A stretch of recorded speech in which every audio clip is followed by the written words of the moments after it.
অস্ট্রেলিয়ার এবারের নির্বাচনে বড় ইস্যু হয়ে উঠেছে জীবনযাত্রার ব্যয়। এছাড়া স্বাস্থ্যসেবা ও হাউজিং ব্যয় নিয়েও ভোটারদের মধ্যে উদ্বেগ দেখা গেছে। স্থানীয় সময় সকাল ৮টায় শুরু হয় ভোট গ্রহণ। এবারের নির্বাচনে দেশটির মোট ভোটার ১,৮০,০০,০০০। এর মধ্যে রেকর্ড পরিমাণ ৮০ লাখ ভোটার আগাম ভোট দিয়েছেন। এছাড়া ৮৩টি দেশে স্থাপিত ভোট কেন্দ্রে অস্ট্রেলিয়ান ভোটাররা ভোট দিতে পেরেছেন। এর মধ্যে রয়েছে বার্লিন, হংকং, লন্ডন ও নিউ ইয়র্কে বসবাস করা বিপুল সংখ্যক অস্ট্রেলীয় নাগরিক। দেশটিতে ভোটারদের জন্য ভোট দেওয়ার বেশ কিছু বাধ্যবাধকতা রয়েছে। ১৮ বছর বয়সী সবার জন্য ভোট দেয়া বাধ্যতামূলক। কোনো নাগরিক ভোট দিতে ব্যর্থ হলে তাকে ১৩ অস্ট্রেলীয় ডলার জরিমানা গুনতে হয়। নির্বাচনের আনুষ্ঠানিক ফল আসতে কয়েকদিন, এমনকি সপ্তাহ লেগে যেতে পারে। তবে ভোট গ্রহণ শেষ হওয়ার পরই দেশটির ইলেকটোরাল কমিশন অনানুষ্ঠানিক প্রাথমিক ফল ঘোষণা শুরু করবে। মূলত এই প্রাথমিক ফল থেকে ধারণা পাওয়া যাবে কে গঠন করবেন দেশটির পরবর্তী সরকার। আজ প্রতিনিধি পরিষদের ১৫০টি আসনের সবকটিতে এবং সিনেটের ৭৬টির মধ্যে ৪০টি আসনে নির্বাচন হচ্ছে।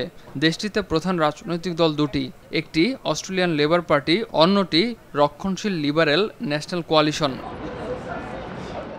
অস্ট্রেলিয়ায় গেল কয়েক দশক ধরে রাজ্য ও ফেডারেল সরকার নির্বাচনে ছোট দল ও স্বতন্ত্র প্রার্থীদের ভোট ক্রমাগত বাড়ছে। ২০২২ সালের নির্বাচনে প্রতি ৩ জন ভোটারের একজন দুই প্রধান রাজনৈতিক দলের বাইরে অন্য যে কোনো একটি দলকে ভোট দিত।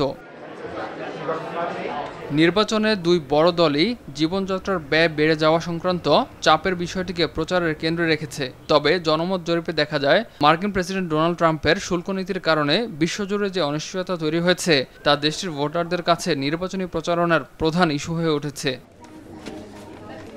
তাৎক্ষণিক এক প্রতিক্রিয়ায় দেশটির প্রধানমন্ত্রী অ্যান্থনি অ্যালবানিজ বলেন, তার নেতৃত্বাধীন মধ্য বামপন্থী সরকার চলতি মেয়াদে বেশ শক্ত ভিত গড়ে তুলেছে। আমরা অস্ট্রেলিয়ার লক্ষ্যগুলো পূরণ করার কাজ চালিয়ে যেতে চাই। আর দেশকে সঠিক পথে আনতে লিবারেল ন্যাশনাল জোটকে ভোট দিতে ভোটারদের প্রতি আহ্বান জানিয়েছেন বিরোধী নেতা ডাটন। সামাজিক মাধ্যমে দেয়া এক পোস্টে ডাটন লিখেছেন, লেবার সরকারের অধীনে অস্ট্রেলীয়দের জীবনযাত্রার মান নজিরবিহীনভাবে কমেছে।